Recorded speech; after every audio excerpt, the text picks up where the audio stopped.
ဒီနေ့ကတော့မုတ်တော့မှာဖြစ်ပါတယ်အခုအချိန်အားဖြင့်ကတော့6နာရီပေါ့နော်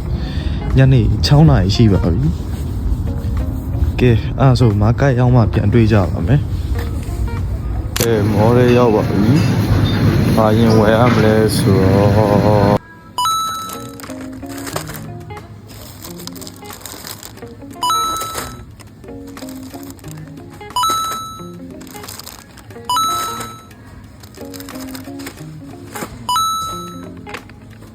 ကဲဝယ်ပြီးသွားပါပြီကိုရှာကိုသုံးပါကိုကီးကိုနွားနိုးနဲ့စားလိုက်ရတဲ့ feeling ကတော့ဘာနဲ့မှပြောလို့မရပါဘူး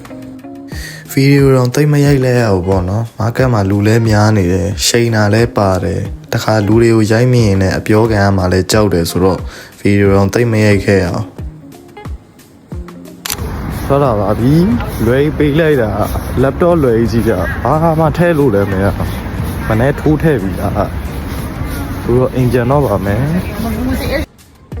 ဒါကတော့ဈေးထဲက night view ပါ Christmas လည်းနီးလာပြီဆိုတော့မီးတွေနဲ့အလှဆင်ထားပါတယ်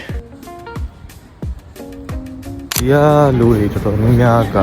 အဲ့လိုမျိုးဈေးတွေပါဝယ်မယ်ဆိုအဲ့လိုကိုပိုင်အိတ်တွေကိုပိုင်ကြောဝဲအိတ်တွေနဲ့လာကြအများတယ်ပေါ့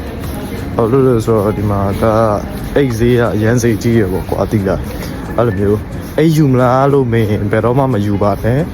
အဲ့ဒါ1 ယူရိုမောင်း2 ယူရိုလောက်ဖြတ်ပလိုက်တယ်ပေါ့ကွာဒီကကိုအဲ့လိုမျိုးတစ်ခါလဲ